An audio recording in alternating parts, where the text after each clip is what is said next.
जनाब, आपको पता है कि जो आम तौर पर हम अक्सर घरों में देखते हैं कि जो होम मिनिस्ट्री होती है ना, वो ख़वातीन के हाथों में होती है और घर का बजट वो मैनेज कर रही होती हैं। तो हर साल नए माली साल का बजट एक आम घराने के बजट पर भी असरअंदाज होता है, आपको पता है। और हालात दोनों तरफ एक जैसे हैं। हुकूमत के पास भी अखराजात ज़्यादा हैं, वसाइल कम हैं, आमदनी कम है। घरों में भी यही सूरत हाल है कि कमाने वाले भी कम हैं, खाने वाले ज़्यादा हैं और आमदनी कम है, अखराजात ज़्यादा हैं। तो ये मैनेज करना ज़ाहिर है ख़वातीन के लिए भी मुश्किल है। लेकिन घर का बजट बनाने वाली जो माहिर ख़वातीन हैं वो हुकूमत को मशवरे ज़रूर दे सकती हैं कि आप किस तरह मैनेज करें। ज़ाहिर है उनका भी एक्सपीरियंस है क्योंकि वो अपना घर चलाती हैं। तो आज हम कोशिश करते हैं कि कुछ ख़वातीन जो कि हमें ज्वाइन करें, जो कि वर्किंग भी हों और हाउस वाइफ भी हों, जो कि हमें बताएंगे कि दोनों अपनी अपनी फील्ड में किस तरह से काम कर रही हैं, अपने घर में और अपने ऑफिस में, और किस तरह अपने एक्सपेंस को मैनेज कर रही हैं। इस वक्त हमें डॉक्टर वजीहा खान साहिबा ने ज्वाइन किया है, जो कि वर्किंग लेडी हैं। इसके अलावा बुशरा अवान साहिबा हैं, जो कि हाउस वाइफ हैं। तो ये दोनों मेरे साथ मौजूद हैं, जो कि हमें बताएंगी कि अब इस दौर में उनके लिए कितना मुश्किल हो गया घर को मैनेज करना।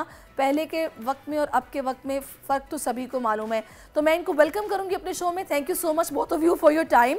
सबसे पहले मैं डॉक्टर वजीहा आपकी तरफ आती हूँ। मुझे बताइएगा कि आपकी एक्सपेक्टेशंस क्या हैं बीइंग अ वर्किंग लेडी आने वाले बजट से। हमारी एक्सपेक्टेशंस ऑब्वियसली यही है कि इसमें हमारा भी ख्याल करें, क्योंकि जितना ज़्यादा बजट और स्पेशली पेट्रोल प्राइसेस और ये सब बढ़ती जा रही हैं वक्त के साथ साथ, तो मतलब एक घर से अगर दो लोग भी कमा रहे हैं तो बहुत मुश्किल होती जा रही हैं चीज़ें। जैसे आप लोगों के सामने तो हमारी आधी सैलरी तो ट्रांसपोर्टेशन चार्जेस में ही चली जाती है, और वो ये कि हम लोग के लिए बहुत मुश्किल हो रहा है इस तरह से मैनेज करना चीज़ों को। तो हम तो यही एक्सपेक्ट करते हैं गवर्नमेंट से कि वो वसाइल को बढ़ाएं और थोड़ा हमारा भी इस तरह से ख्याल रखें कि अपनी जो उनके लग्जरीज हैं उन सब चीज़ों को थोड़ा सा महदूद करें। जैसे हम चीज़ों को एडजस्ट कर रहे हैं, जैसे पहले हम लोग फ्रोजन मील्स और इस तरह ग्रोसरी ज्यादा होती थी उस वर्किंग के हिसाब से कि हमें फ्रोजन फूड भी रखना पड़ते थे, क्विक फिक्स भी रखना पड़ते थे, लेकिन वो अब हमने कम करके थोड़ा सा घर की बनी हुई चीजों और इस तरह से आ रहे हैं। तो हम जब इन चीजों का ख्याल रख रहे हैं तो गवर्नमेंट भी हमारा ख्याल रखते हुए बजट को बनाए कि वो लोग भी थोड़ा सा कुर्बानियां देना सीखें। डॉक्टर वजीहा ऐसा हो कि ये ख्याल रखते हुए बनाया जाए। जाहिर है उनके अपने एक्सपेंस पहले वो साइड पे किए जाते हैं, जो मराहत एक होती हैं और उसके बाद दूसरी चीज़ें आती हैं। अच्छा बुशरा साहिबा, मुझे आप ये बताइएगा कि आप किस तरह से घर को मैनेज करती हैं। ज़ाहिर है अभी जो सिचुएशन है, अगर एक आम खातून की बात की जाए तो वो ये सोचती है कि सब्ज़ी भी बहुत महंगी हो गई है, फल बहुत महंगा है, गोश्त एक गरीब बंदा अब नहीं खा सकता, कुकिंग ऑयल इतने एक्सपेंसिव हो गए हैं और आटा चावल भी बहुत महंगा है। तो क्या फ़र्क है अब में और पहले में, और अब जो बजट आने वाला है आपकी उस पर एक्सपेक्टेशन क्या है? मैं यही कहना चाहूंगी कि पहले जैसे बहुत इजी होता था, हम बजट जो है घर का मैनेज कर लेते थे, लेकिन अब जो है वो वाकई सब चीजें सोचनी पड़ती है, देखते चलना पड़ता है कि क्या चीज कम करें क्या ज्यादा करें। तो इसी तरह जैसे हम घर के लिए सोचते हैं कि फ्रूट थोड़ा कम ले आए, और अगर हम बाहर घूमने वगैरह जा रहे हैं तो पहले वीक में जैसे 2-3 बार जाते थे, अब हमने उसको कम कर दिया है। जैसे एक बार जा रहे हैं, या फिर अगर गाड़ी ज्यादा यूज हो रही है तो वो उसको हम कम यूज करें ताकि पेट्रोल कम लगे। और इसी तरह से एक हाउसवाइफ होने के नाते से इसी तरह की काफी ग्रोसरी में भी बहुत सी चीजें ऐसी जैसे मैं देखती हूँ कि मैं उसको कम कर देती हूँ देखते हुए। इसी तरह हमारी गवर्नमेंट को भी चाहिए कि अपने एक्सपेंसिव थोड़े कम करे, जो इनको मराहत और वो चीजें मिली हुई हैं, बहुत सारी जो प्रोटोकॉल जाता है, बहुत सारी गाड़ियां होती हैं, वो कम करें थोड़ा थोड़ा, सा बुशरा, आप अपने ताकि लेफ्ट पे हो जाएंगी ना तो आप मिडल ऑफ द कैमरा आ जाएंगी तो ज़्यादा अच्छा आपका फ्रेम आएगा। मैं चाहती हूँ लोग आपको देखें तो अच्छा लगे। जी। अच्छा, तो बस यही है कि गवर्नमेंट से यही अपील है हमारी कि बस हमारा ख्याल करते हुए बजट बनाया जाए। कोई अपनी मराहत को थोड़ा सा कम करें और थोड़ा आम आवाम का भी ख्याल करें, क्योंकि बहुत महंगाई जो है वो बढ़ चुकी है, जिसकी वजह से अब जो है वो वाकई बहुत चीजें जो है वो बहुत मुश्किल हो सही। गई हैं। अच्छा डॉक्टर वजीहा, मैं आपकी तरफ वापस आती हूँ। आप मुझे बताइएगा, बीइंग अ वर्किंग जी लेडी, मैं बार बार आपसे यही मेंशन करके बात कर रही हूँ क्योंकि ज़ाहिर है वो घर देख रही हैं, आप बाहर के मामलात भी साथ में देखती हैं। तो अब हम लोग अक्सर देखते हैं कि अपने ऑफिस में जब ये बात की जाती है कि भाई वाकई महंगाई बहुत बढ़ गई है, हमारी सैलरी उस तरीके से नहीं बढ़ रही है, सैलरी भी बढ़नी चाहिए अगर बाहर महंगाई इतनी हो गई है। लेकिन ज़ाहिर ऑर्गेनाइजेशंस भी अपने हिसाब से सोचती हैं, जो उनका प्रॉफिट मार्जिन होता है उसी में उन्होंने वर्कर्स की सैलरीज को भी मैनेज करना होता है। तो मजबूर आप भी हैं, मजबूर आपकी मैनेजमेंट भी है। तो इस सूरत हाल में आप गवर्नमेंट को क्या मशवरा देंगे? मैं उस सूरत में गवर्नमेंट को यही मशवरा दूंगी कि एटलीस्ट फिर हमारे लिए थोड़े वसाइल बेहतर करें, क्योंकि जब हम अपनी अपर मैनेजमेंट से बात करते हैं तो उनका यही होता है कि आगे से हमारे लिए चीजें बहुत प्रॉब्लम है, हमारे लिए बहुत प्रॉब्लमेटिक हो रही है, हमारे लिए भी बहुत महंगाई हो रही है हमारे, तो उस हिसाब से अगर ये पूरी साइकिल ठीक हो जाएगी ना, जैसे पूरी एक साइकिल है एक तरह की, जैसे गवर्नमेंट का पूरा एक चल रहा है, तो उसी हिसाब से अगर गवर्नमेंट मतलब हमारी वसाइल ज्यादा पैदा करेगी, एम्प्लॉयमेंट ज्यादा देगी, तो शायद उससे भी चीजें थोड़ी सी बेहतर होने के ऑप्शंस बन सकते हैं। अच्छा, और इसमें मेरा एक सजेशन भी है जिस पे मैं चाहूँगी कि आप भी अपनी राय दीजिएगा। आई थिंक सो हमारे यहाँ अगर गवर्नमेंट का फोकस सबसे पहले तालीमी निज़ाम पे होगा ना, कि तालीम के निज़ाम को इस तरह का कर दिया जाए, स्टैंडर्ड उसका ऐसा हो कि लोग प्राइवेट स्कूल्स का रुख करना छोड़ दें, लोगों के बच्चे कम फीसिस के साथ गवर्नमेंट स्कूल्स में पढ़े जहाँ की पढ़ाई की क्वालिटी उस लेवल की हो जो अभी प्राइवेट स्कूल्स में मिलती है, तो आपका एक्सपेंस बहुत हद तक जो है ना वो कम हो जाएगा। लोग एम्प्लॉयमेंट ही ऐसे बढ़ेगी ना कि बिल्कुल एग्जैक्टली सॉरी, एम्प्लॉयमेंट ही ऐसे बढ़ेगी अगर आप ज्यादा फ्री एजुकेशन दे रहे हो, ज्यादा लोगों को ज्यादा लोगों को पढ़ाई दे रहे हो, इस तरह से करो तो आगे बढ़ के वो आप लोगों के लिए काम करेंगे ना इन अ वे। अगर गवर्नमेंट सेक्टर में भी जॉब्स वगैरह का ज्यादा हो जाएगा तो फ्री, मतलब ये पूरी साइकिल एज आई से बिफोर, तो ये पूरी साइकिल ठीक होने की जरूरत है। तो सबसे पहले तो एजुकेशन मस्ट है, उसके बाद फिर उसके बाद फिलहाल तो हम ये सोच भी नहीं सकते कि हमें मेडिकल अलाउंस इस तरह के मिलेंगे कि हमारे डोर स्टेप पे जनाब कोई टेंशन ही ना हो। लोग तो अब ये सोच के भी काम करते हैं कि बुढ़ापे में क्या होगा अगर बीमार हो गए तो। अच्छा, अब मैं टैक्सेस इतने कट रहे हैं, सब कुछ हो रहा है, लेकिन ऑब्वियसली हमें उस तरह का कुछ फायदा नहीं हो रहा, कुछ भी नहीं, वो आपकी डोर टू डोर को किसी भी तरह का कोई फायदा नहीं। बिल्कुल ऐसा ही है। अच्छा बुशरा, मुझे बताइएगा, आवाम को परेशान, बिल्कुल आप मुझे ये बताइएगा कि जब आप बाहर निकलती हैं ग्रोसरी के लिए या फिर अपने घर की चीज़ें खरीदने के लिए, तो आपके जहन में क्या होता है कि ऐसा क्या हो जाता तो जनाब मेरा इतना एक्सपेंस ना होता, कम हो जाता। हुकूमती सतह पर ऐसे कौन से स्टेप्स हैं जो आपकी नज़र में लिए जाने चाहिए जिससे एक आम सारिफ को एटलीस्ट फौरी रिलीफ मिलेगा?